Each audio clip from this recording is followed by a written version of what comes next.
and Mia are going to give us a little bit of their story about peace. So come on down. You're the next contestant on the patch. That's right. Yes. Mia was the last minute. Drove all the way here from Chatham with her sister Agnes, and yeah, I don't think I've heard this story. Are you okay with Facebook? Yeah, that's fine. That's fine. Hi, everybody. My name is Mia Saddington, and I've been an associate now since 2017. Absolutely, I'm passionate about helping people, and this is the right product for me. But I have an associate who's in constant pain, back pain, and so she's been wearing the Freedom Patch, and she notices immediately when she wears the Freedom Patch that her pain is dissipating. She notices if like if she takes a shower or something like that, takes the patch off, the pain immediately comes back. So she's wearing this Freedom Patch faithfully, and she contacted me a couple of months ago. She said, "Mia, what's wrong?" She said, my back pain is back. What's going on with the patch?" And I got talking to her, and she was under a lot of stress. She was going for a job interview. There's a lot of things going on in her life. And I said, "Well, let's just try the Peace Patch, see what happens." So we went to her house. She was still wearing the Freedom Patch. We put the Peace Patch on, and within 10 minutes, her pain was gone. I love it. Unbelievable, unbelievable. So sometimes when someone is in pain, there's different sources of the pain. Yes, and stress can be a big pain. Yeah, and that certainly illustrates it. So Absolutely. Thank you. Okay. It takes a village, right? Yeah. It takes all of us talking to each other and sharing our stories and saying, "Have you thought of this?" It goes back to Darlene's "what if."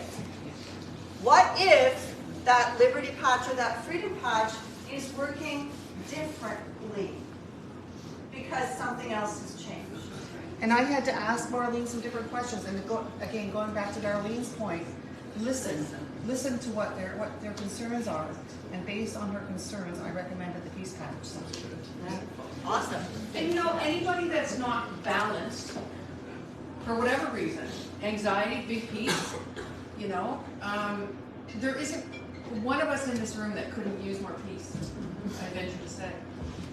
So my story about Peace Patch is just really cute. First of all, a lot of you know my husband Glenn, and he's pretty majorly OCD, and he wasn't sleeping with the REM patch, and so, long story short, we added the Peace Patch, thanks to Dr. Sylvia's input, and so that's why I say Peace Patch, the REM Patch, marriage saver, because Glenn's single purpose in life is to get a good night's sleep, and God forbid if it doesn't happen. And P.S. this is a guy who's so invested in his bedtime that we had friends over for New Year's Eve one time, and he bid us all adieu at 9:30. We hadn't even eaten. So embarrassing. Anyway, my really cute story is my granddaughter was over recently. She's 7 years old, and her name is Vera. She's named after Terry and my grandma, so it's her great-great. And oh, she's just a gem. Her little sister, more of a challenge. But Vera always wants to come over, and she turns to her mom and she says, "This is a drop-off." Wants her mom to head out, right? So anyways, and she doesn't get a lot of screen time at home. So I went out and I got us VHS, ladies, VHS, like, that's how far back. We got a little player, right? And it was a series of 10 family movies. Well, she got to pick the movie, listen to what this movie was all about. A young girl was sent with her grandfather to another location because she kept breaching her probation. Okay, now keep in mind Vera picked the movie. So they're driving through, I'm going to say New Mexico, and they're in the middle of the desert. In the meantime, another subplot is an illegal had come over, and he's managing through the desert because he's failed on immigration, so he's by himself. And he's managing through the desert, so that's going on over here. I'm trying to explain illegal aliens. So, grandpa and granddaughter, who keeps breaching probation, are driving through the desert, and Grandpa has a heart attack. Okay, this is getting a little complicated for a 7-year-old. So girl leaves to go and get help, and she meets up with illegal alien, and they have to kind of figure out who's who, and they're running from each other. Well, illegal alien falls, ends up getting a gangrenous wound in his leg, and girl is bit by a rattlesnake. And they're lost and running out of water. Anyway, Vera's, and finally we went upstairs. Do that again, Laura. You did that really well. She said, "Woo! Don't ever let me pick a movie again. That was the worst movie."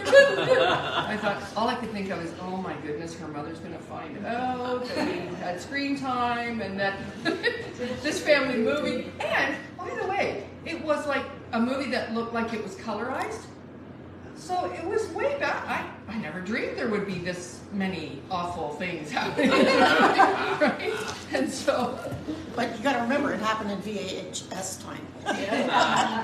Did. I was so surprised. So Vera, calm down. We're just gonna go read a story about happy endings, okay? So here we go. Let's go read a story.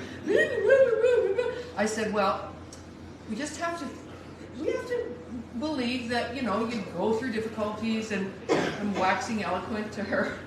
She's not buying it. I said, Vera, Grandma has a little magic sticker. What if it hurts when I have to take it off in the morning? Put this sticker wow, those things really work. It was 10 minutes and she was asleep. So Right on. I think that's just a cute story, and I really wasn't expecting it. And she was very adverse to it. And Dr. Vicki Smith, who is a PhD in neuroscience, who joins us from Alberta from time to time on our ladies' calls, explains that if you don't believe that something will work, placebo does not exist for that. So if people say to you, oh, it's just placebo, well, you got to let them try it, because if they try it thinking it's just placebo, that it won't work because it's just placebo, and it works, that's right. So Vera had no idea that this piece patch was going to work, and I'll bet you it was 10, 9, 8, 7, 6. Wow, these really work. Yeah. And I said, Grandma has a little secret. It's called coconut oil. It'll come off, like, you know how kids and bandages. Yeah. So that's a cute little piece patch. Cool. And while I'm up here, and on the point of kids, we have a teammate out in Manitoba, I believe Cheryl is, and Cheryl has a little son. I think he's about 10-ish, Tracy? I think 10 or 12. Yeah, and he tends to have meltdowns, and there were more over the COVID period. And anyways, what's his name? Starts with a C? Anyway, he would ask for the peace patch so that he could feel the dial down. She shared one time he was in crisis. Right? Mm-hmm. She shared before one of the women of vision calls that he had been in crisis, and she just put the peace patch on him, and this is what's always so amazing. She watched it happen in him. She watched the peace enter into him, and so as a mom too, right? For him, but then the mother, as a mother, there's so many dynamics, the caregivers, all of it. His name's Caden, as I think of it, and she calls him Cato. And Cato now asks for his. So, yeah, keep the kids in mind, because it's a difficult time for kids, Yeah, there's a lot of anxiety with